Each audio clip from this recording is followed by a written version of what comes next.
Domicile de Jekam Djameni.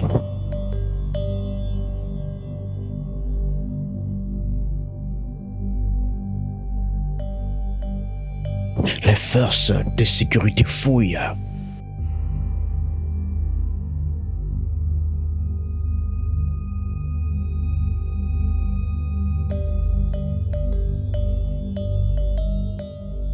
Ce sont des images rares, tournées au cœur de l'opération.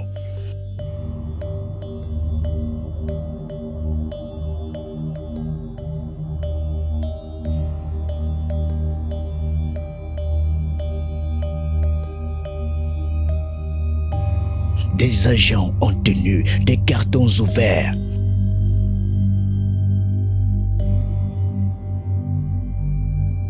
Des armes posées au sol et sur une table.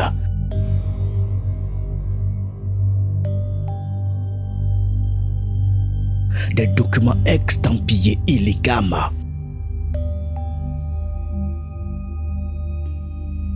Nous sommes à Douala dans la nuit du 24 au 25 octobre.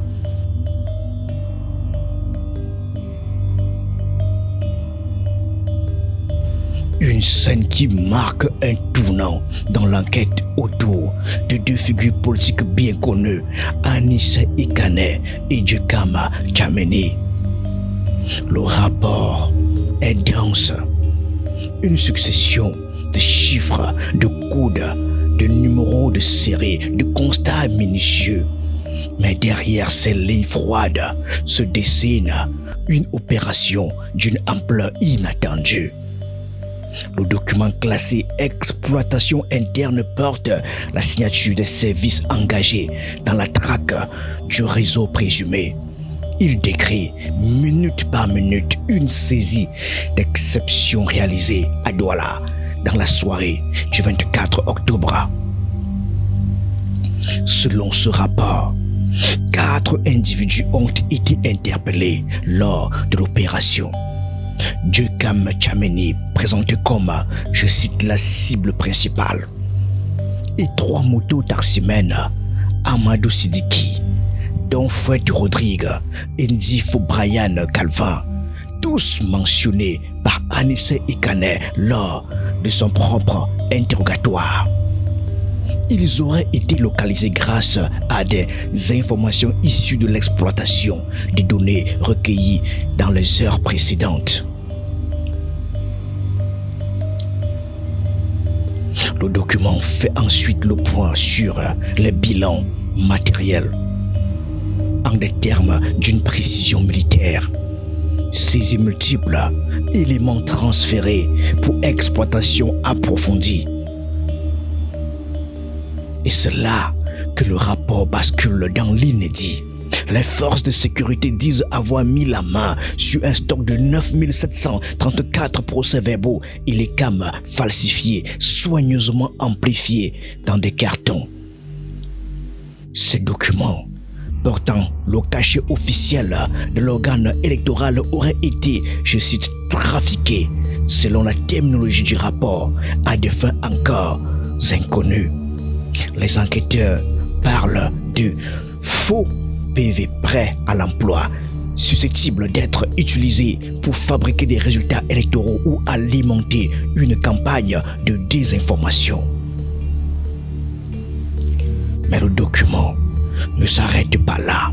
Il mentionne la découverte d'un arsenal militaire complet dont les numéros de série sont inscrits noir sur blanc.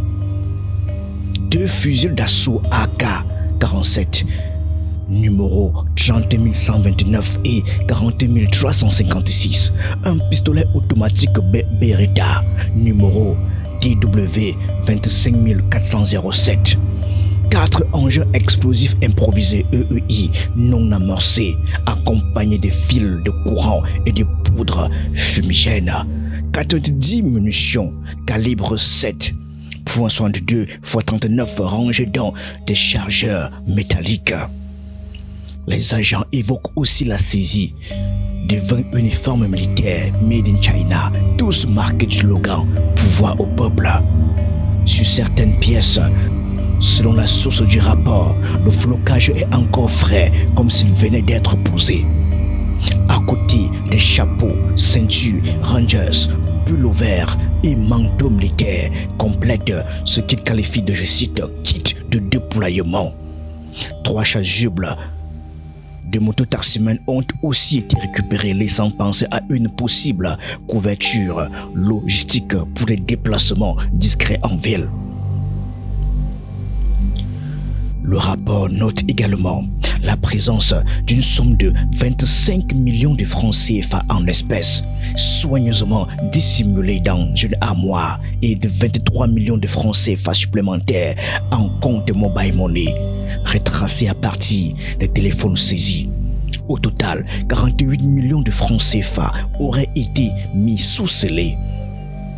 À cela s'ajoutent 3 ordinateurs portables, un modem Wi-Fi et 8 téléphones portables équipés de VPN, probablement utilisés pour contourner la surveillance et coordonner les échanges à distance. Les fouilles ont également permis de retrouver 3 sacs de tramadol, un puissant psychotrope souvent utilisé pour tenir pendant de longues missions. 2 boîtes à pharmacie, un détecteur de métaux et 3 holsters pour armes de poing figurent aussi dans l'inventaire. Et ce n'est pas tout. 205 puces MTN et 7 cartes SIM Touraya, un réseau satellite difficile à intercepter, ont été saisis. Ces équipements, souvent réservés aux opérations clandestines, permettent de communiquer sans trace sur le territoire national. Le rapport parle de matériel à usage opérationnel, laissant entendre une préparation structurée.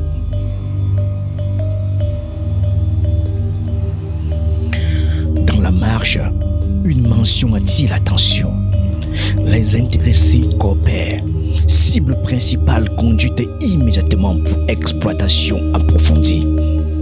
Une formule sèche, typique du jargon sécuritaire qui laisse deviner la suite. Djekam Tchameni a été transféré vers Yaoundé dans la nuit même, sous escorte pour être entendu par les services compétents. La conclusion du rapport tient en une seule phrase. Éléments transférés, suite exploitation Anissé Ikané, cible coopérante. En langage administratif, cela signifie que le dossier Anissé Ikané et le dossier Djekam Tchameni sont désormais liés. Une seule ligne d'enquête. Un même fil conducteur, celui d'un réseau présumé de fabrication de faux documents électoraux et de détention illégale d'armes de guerre. Un rapport qui ne laisse aucune place à l'improvisation. Un inventaire méthodique précis, parfois glaçant. Et pourtant, un rapport qui soulève plus de questions qu'il n'en résout. D'où venaient ces armes? À quoi devaient servir ces uniformes? Et surtout, qui se cache derrière ces 9734 faux procès-verbaux? Des interrogations auxquelles seule la suite de l'enquête pourra répondre. Selon le rapport, tout part d'informations recueillies après l'arrestation d'Anissé Ikané. Les forces de sécurité auraient reçu des indications précises sur des, je cite, positions signalées vers 20h.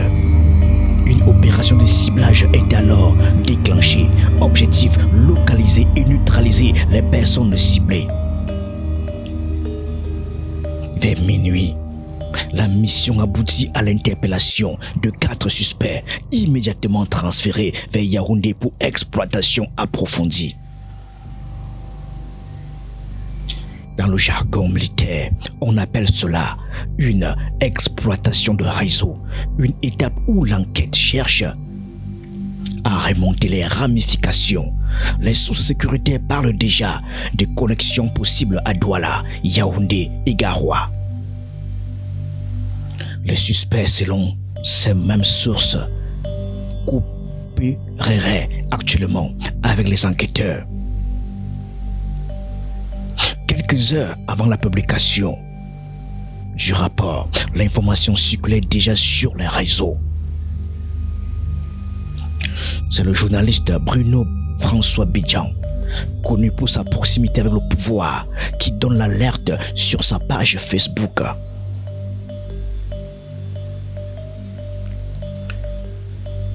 Je cite, Douala, Djekam Tchameni et Anissé Ikane, interpellés, découverte de faux PV illégames et de matériel militaire.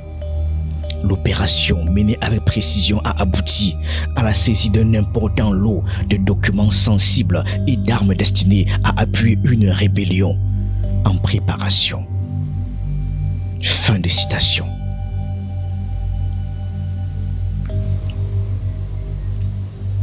Le journaliste évoque aussi un certain Yaouba Sali Abassa, présenté comme un individu déjà connu pour ses activités subversives qui aurait participé au trafic et au stockage du matériel.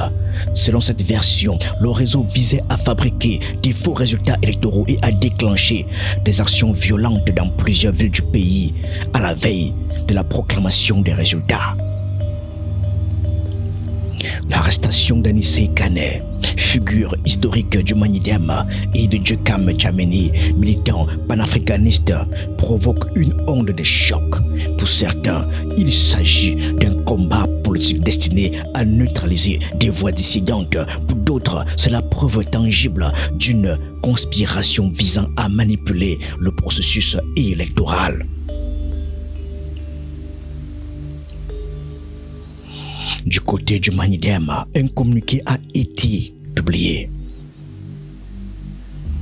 Le parti dénonce les conditions de l'arrestation de son président et parle d'une opération politique orchestrée.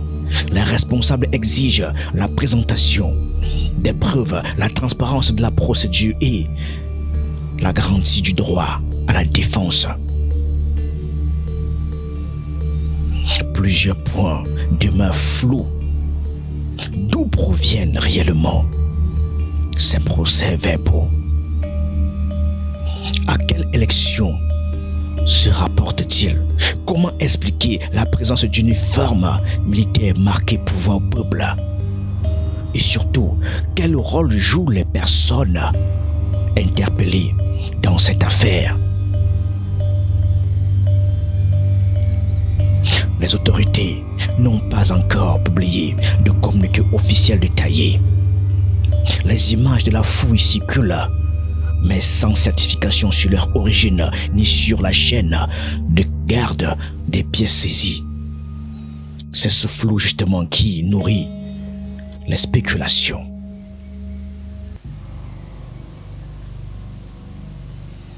Ces arrestations surviennent alors que Issa Chiroma Bakari, candidat désigné par l'Union pour le changement, revendique la victoire depuis le 14 octobre dernier.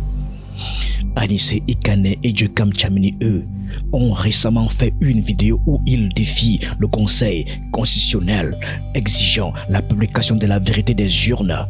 C'est ce lien politique mais concret qui donne du sens à ces événements.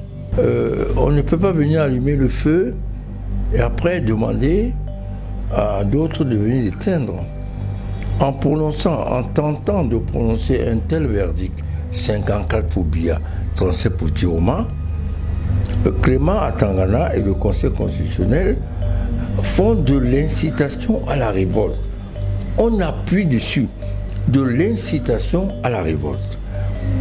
Et si ce pays marchait sur ses deux jambes, une telle proclamation serait suivie par une arrestation, une inculpation, une traduction devant le tribunal militaire, d'après le propre loi. Parce que l'incitation à la révolte, on a traduit au tribunal militaire de paisibles citoyens qui sont seulement sortis pour manifester leur révolte. Et nous comprenons l'exaspération des Camerounais qui s'est traduite par un vote massif pour Issa Chiroma. Et nous comprendrons, on le dit, qu'ils n'acceptent pas un tel verdict et qui se révolte.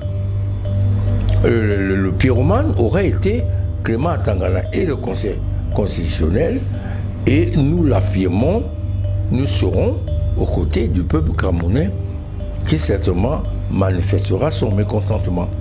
Alors on redit encore à Atangana, non m'éclaireurs, faites attention, non m'éclaireurs. Et ce vendredi, Issa Chiroma Bakary lance un appel direct au peuple. Dans une vidéo que nous avons pu vérifier, il exhorte les Camerounais à sortir massivement ce dimanche 26 octobre, veille de la proclamation officielle des résultats, pour faire entendre leur voix. Ce dossier pourrait bien devenir l'une des plus grandes affaires politico-sécurité de l'année électorale, car il mêle des figures publiques, des soupçons de falsification électorale, des armes de guerre et des fonds importants. En filigrane, une question plane: s'agit-il d'une opération de déstabilisation ou d'une manipulation politique? À Yaoundé, la tension reste palpable. L'enquête se poursuit sous haute surveillance. Les proches des suspects réclament la transparence pendant que les forces de sécurité évoquent un dossier sensible à dimension nationale. L'opinion, elle, attend des preuves, des faits, des explications.